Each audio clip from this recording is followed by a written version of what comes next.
শালুক ফুলের লাজ নাই পর্ব 11 লিখেছে রাজিয়া রহমান। আদনানের সময়টা ভালো যাচ্ছে না।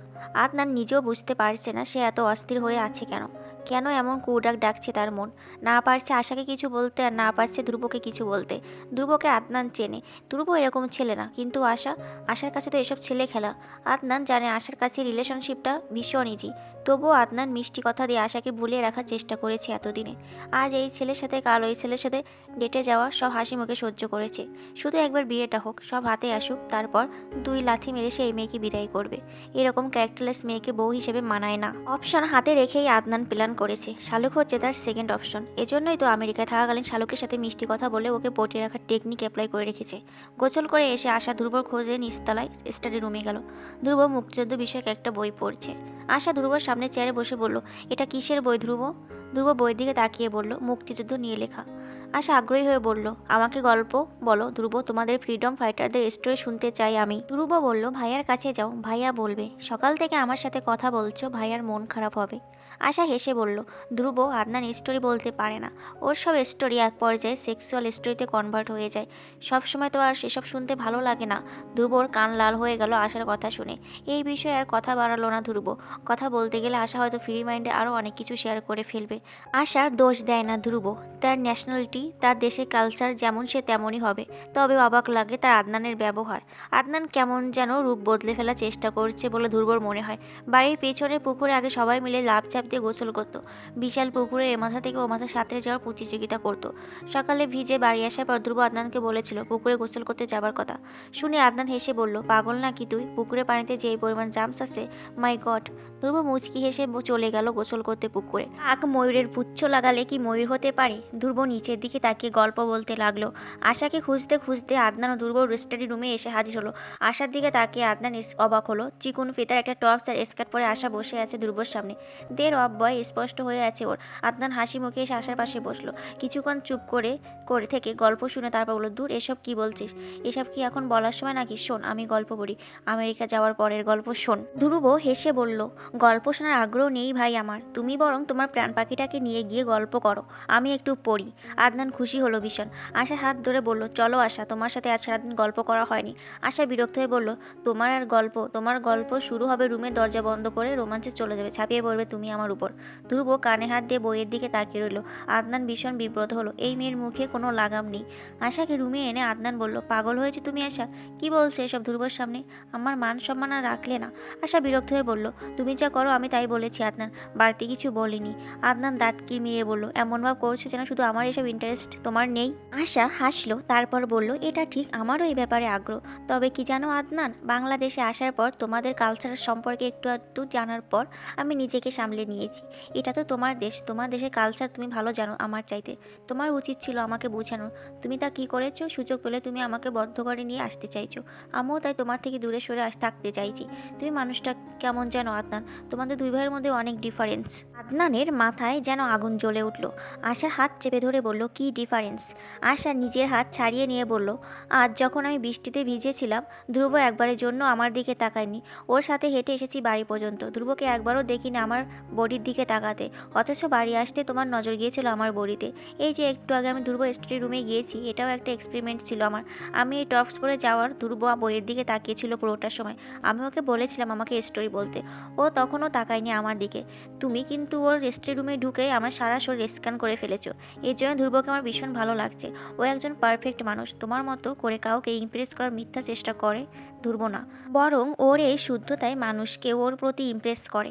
আদনান কী বলবে ভেবে পেল না। আশার কাছ থেকে আদনান এসব এক্সপেক্ট করেনি। আশা কি তবে ধ্রুবতে একেবারে মজে গেছে?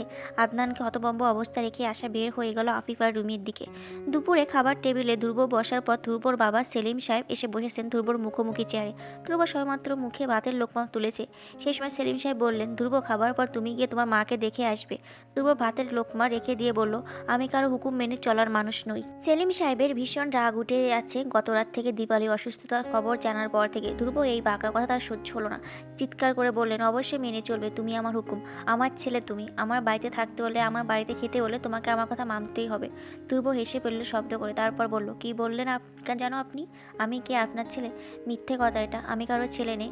সেদিন মনে ছিল না আমি আপনার ছেলে? যেদিন আমি আপনার পা জড়িয়ে ধরে বলেছিলাম, বাবা আমি আপনাকে ছাড়া থাকতে পারবো না, মাও চলে গেছে, আপনিও চলে যাবেন আমাকে রেখে। কই সেদিন তো আপনার মনে পড়েনি আমার কথা? আপনার নতুন বউ যেদিন ধাক্কা দিয়ে আমাকে ফ্লোরে ফেলে দিয়ে আমার কপাল ফাটিয়ে দিল, সেদিনও তো আপনার মনে ছিল না আমি আপনার ছেলে? ভীষণ জ্বরে কাঁদতে কাঁদতে যেদিন আপনাকে পাশে পেতে চেয়েছি, সেদিন তো আপনি আসেননি আমার কাছে, মতির মাকে পাঠালেন আমার কাছে থাকতে। ছোটও ছিলাম কিন্তু অবুঝ ছিলাম না আমি, সব মনে আছে আমার।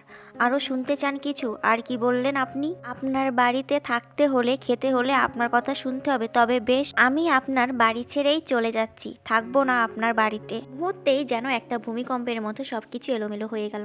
ধ্রুব দোতলায় গিয়ে একটা ব্যাগে নিজের শার্ট প্যান্ট কিছু নিয়ে বের হয়ে এলো। হাসনা বেগম গিয়ে পথ আটকে দাঁড়ালেন। তিনি কিছু বলার আগে ধ্রুব বলল, তোমার পায়ে পড়ি চাচি, আমাকে তুমি থাকতে অনুরোধ করো না। তোমার অনুরোধে আমি ফেলতে পারবো না চাচি, তবে নিজে আত্মসম্মান বিসর্জন দিয়ে থাকতে হবে আমাকে। আমার নিজের কাছে নিজেকে তুমি ছোট করো না।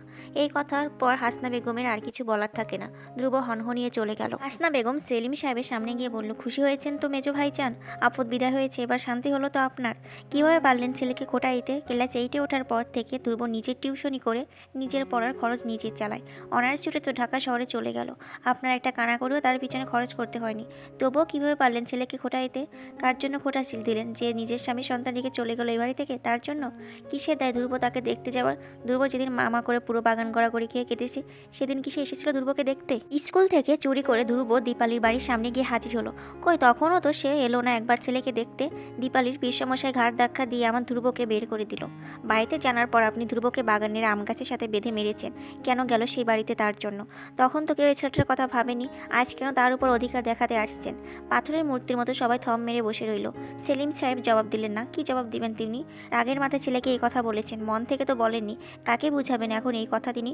কারো আর খাওয়া হলো না আদনান ছাড়া।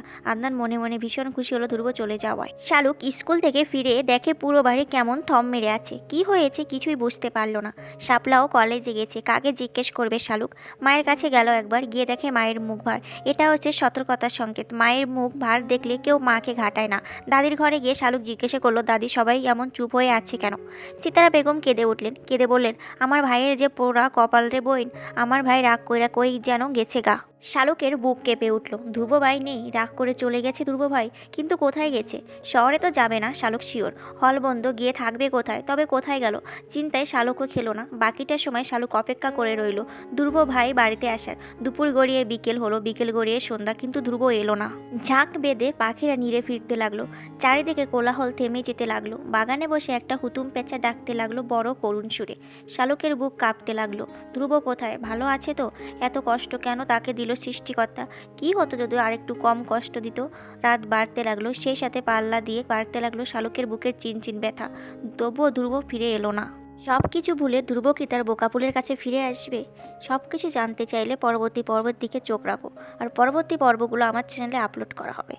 আগের পর্বগুলো যারা পড়োনি তারা আমার চ্যানেল থেকে যেয়ে পড়ে আসো আর সাবস্ক্রাইব করে সাথে থাকো।